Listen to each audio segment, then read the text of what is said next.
O Senado Federal realizou sessão temática para discutir a terceirização. O projeto de lei já está aqui na casa, já está sendo objeto de debates e o assunto divide opiniões. Nós vamos conversar agora com o senador Marcelo Crivella, que tanto participou da sessão, como também fez pronunciamento a respeito. E eu adianto para você, ele vai apresentar um projeto de lei que pode mudar essa regulamentação da terceirização, né, senador? Exatamente. Obrigada pela sua presença. Nós ouvimos, assim, argumentações consistentes, prós e contras. O senhor acha que esse confronto de ideias, de alguma forma, mudou seu ponto de vista em relação à regulamentação da terceirização? Vamos dizer assim, eu renovei minhas convicções, porque aqueles que pensavam diferente apresentaram argumentos que não são argumentos, eu diria, factíveis. E aqueles que pensam como eu acrescentaram novos argumentos que nos faz ter muita cautela de aprovar um projeto de terceirização nesse momento em que nós estamos vivendo um ajuste fiscal, uma recessão um princípio de recessão na economia, diminui o gasto público, diminui o investimento. Isso vai ser, vamos dizer assim, a terceirização, no fundo, uma precarização da mão de obra que vai ser contratada a preços vis. Senador, a gente viu, por exemplo, no debate, que quem é a favor da terceirização falou o seguinte: quem combate a terceirização diz que o ganho, a remuneração de um trabalhador terceirizado é menor. Quem é a favor da terceirização rebate. Não, porque são escolaridades diferentes. Geralmente a escolaridade mais alta está na pessoa que está contratada como elitista e não como terceirizado. Então seriam distorções da interpretação das estatísticas. Como é que o senhor vê esse ponto de vista? Olha, vamos raciocinar de uma maneira bem prática. Tá. Uma empresa só vai terceirizar se ela economizar. E a empresa terceirizadora, a empresa de terceirizados, ela vai receber esse dinheiro e vai ficar com uma parte. Portanto, a economia da empresa que terceiriza e a economia da empresa terceirizada vão cair aonde? No salário do trabalhador. Isso quer dizer que a gente passa a ter um intermediário entre o contratante e o contratado, é isso? E o contratante já vai contratá-lo com mais um salário barato, mais baixo. E, além disso, ainda vai ter que pagar a comissão daquele que é a empresa terceira, o intermediário. Então, essa economia nós vamos fazer em cima da mão de obra. Eu tenho a impressão de que, nesse momento da nossa economia, nós vamos colocar o trabalhador numa situação de extrema precarização. Ele vai ficar, ou é o desemprego, ou é o salário aviltado. Acho que não é esse o caminho para a gente construir um Brasil melhor. Outro argumento de quem defende a terceirização, que a gente está entrando num momento mais moderno do conceito de trabalho, de mercado de trabalho, então que seria uma maneira de se adequar a essa modernidade, vamos dizer. O senhor vê consistência nisso? Não, eu acho que está certo. Nós, no Brasil e no mundo inteiro, estamos fazendo com que a produção seja por especialidades. Antigamente você se formava em médico, hoje você tem otorrino, você tem cardiologista, ortopedista. Antigamente você era engenheiro, hoje você tem engenheiro de pontes, de estruturas, engenheiro de estradas, engenheiro de fundações, cada um fazendo a sua parte. Então é isso que é economia. Então você vai fazer um prédio, por exemplo. Então quem vai cravar as estacas? É uma empresa que crava estaca. Essa empresa vai contratar na CLT os seus funcionários. Agora, se ela tiver necessidade de ter seguranças, alimentação, pode terceirizar. Mas aqueles engenheiros, aqueles operários que vão cravar a estaca, que vão fazer os testes no terreno, eles deverão ser, na minha opinião, especialistas e seletistas. Nada impede que uma empresa, uma grande empreiteira, ela é empreiteira, ela vai subempreitar esses serviços todos. Eu falo da fundação ao telhado, passando pela impermeabilização, pela pintura, pela parte elétrica, pela parte hidráulica, não importa. Mas cada empresa dessa, ela vai ter de ter os seus funcionários na atividade fim contratada pela CLT. Isso é uma questão, eu diria a você, de dignidade, de humanidade. As pessoas, a única coisa que o brasileiro tem quando nasce é a sua força de trabalho. O brasileiro não nasce com herança. Nem todo brasileiro acerta na loteria. Nem todo brasileiro casa com uma moça rica, nem toda moça pobre casa com um rapaz rico. O que o brasileiro tem em comum? Nós todos. a nossa força de trabalho. Nós não podemos precarizar isso.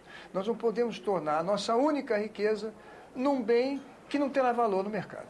Senador, no seu pronunciamento o senhor sugere uma solução, porque terceirização é um fato. Existe no Brasil também. São mais de 12 milhões de trabalhadores nessa condição. O senhor fala em apresentar um substitutivo, ou seja, a matéria que veio da Câmara, ela seria rejeitada para evitar que todo o trabalho de aprimoramento da lei fosse perdido na tramitação de volta à casa de origem. E aí o senhor viria com um novo projeto. É o substitutivo? É essa a solução? Eu tenho a impressão que é a única, porque a Câmara dos Deputados já votou resolutamente, temerariamente, nesse projeto que veio para cá. Debateram, discutiram e sentaram, vamos dizer, assentaram suas convicções naquela letra. Se nós fizermos qualquer modificação, a experiência mostra que eles vão derrubá-las. Então, o que nós precisamos é rejeitar o projeto como um todo e apresentar um novo projeto, que vai nascer aqui, que vai a eles poderão fazer modificações, mas nós aceitaremos ou não quando voltar para cá. Eu acho que é o único caminho para preservar, eu diria, a dignidade do trabalho e do trabalhador. Eu faço aqui uma homenagem a Getúlio Vargas. Quando ele assinou a lei que dava direito ao trabalhador do salário mínimo e que foi muito combatida pelos parlamentares da casa, se você vê os discursos, as pessoas diziam que nunca devia se fixar um salário mínimo porque a ambição do trabalhador não tem fim. Você dá um salário, ele quer mais. Imagine, tem discurso desse nível. Quando Getúlio assinou o decreto que dava ao trabalhador o mínimo para não morrer de fome, ele não sabia que estava assinando sua sentença de morte. As elites brasileiras nunca o perdoaram, ele acabou se suicidando. Em homenagem a tanto esforço, a tanto sacrifício, nessa relação difícil de capital e trabalho, eu acho que nós devemos rejeitar esse projeto, fazermos um novo, com aquilo que você falou, é uma realidade, terceirização? É. Então vamos verificar como é que nós podemos regulamentá-la. Não é que seja um vácuo jurídico, porque já existem leis que falam, por exemplo, sobre a segurança nos bancos, que falam sobre a contratação temporária de empresas que recebem encomendas, mas que logo depois vão demitir os funcionários, coisas excepcionais, e tem também uma súmula do Superior Tribunal do Trabalho que trata da questão estabelecendo limites para atividade fim e atividade meio. Mas, já que está havendo controvérsia entre essas três legislações, podemos consolidá-las todas numa só. Acho que vai dar segurança jurídica, porque, afinal de contas, a súmula não tem força de lei. Vão diminuir as ações na Justiça do Trabalho, na Justiça Comum, e aí vamos preservar também os direitos dos terceirizados. Na atividade meio, já que é uma realidade, vamos então regulamentá-la. Na atividade fim, vamos evitá-la. Senador, o senhor falou também no seu pronunciamento de distorções que acontecem nessas empresas terceirizadoras que podem chegar a não ter funcionário nenhum, por exemplo. O seu projeto de lei trataria desse tema também? Também, porque à medida que você limita para a atividade meio, você preserva a atividade fim e a gente não vai ter empresas fantasma. Uma coisa que me toca é, nós lutamos tanto para que o portador de necessidades especiais, nas empresas com mais de 100 funcionários, tivesse uma cota. Então nós temos muitos meninos surdos e mudos, trabalhando nos supermercados, trabalhando na indústria, trabalhando em um monte de lugar. Temos também pessoas com dificuldades de locomoção. Temos cegos também trabalhando aqui no Superior Tribunal de Justiça, cuidando dos livros, fazendo uma série de serviços. Pois bem, agora, pelo projeto, você permite que as empresas lancem todo esse pessoal terceirizado. Eles passam a ser terceirizados, vão deixar de ter a carteira assinada pela Volks para ser contratado pela Apollo, pela não sei o que, qualquer nome disso terceirizado. Isso mexe também com a autoestima do trabalhador. Porque o trabalhador, ele gosta de dizer, olha, eu sou contratado da Petrobras, do Banco do Brasil. Outra coisa, se você permitir terceirização na atividade fim, e como está o projeto agora, na administração direta e nas empresas de economia mista, você vai poder ter, por exemplo, gerentes do Banco do Brasil ou da Petrobras terceirizados, o que vai ferir o princípio constitucional do concurso público. Nós, brasileiros, quando fizemos a Constituição, nós determinamos que os empregos nas estatais brasileiras, que seriam empregos bons, empregos modelos, onde as pessoas teriam qualificação sempre atualizada e que nós daríamos um salário melhor para puxar a iniciativa privada, para competir com a iniciativa privada, puxar os salários para cima, que os nossos filhos iriam disputar esses empregos por concurso público. Agora nós estamos abrindo mão disso.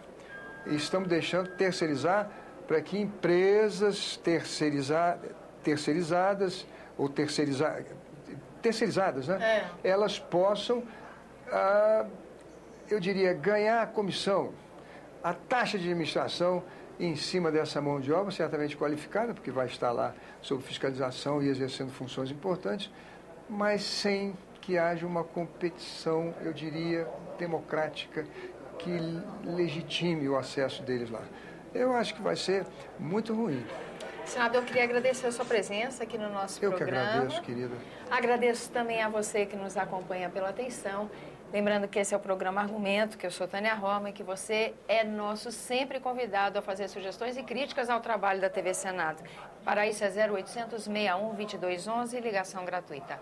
Agora, se você quiser rever esse ou outro dos nossos programas, senado.leg.br/TV. Até a próxima.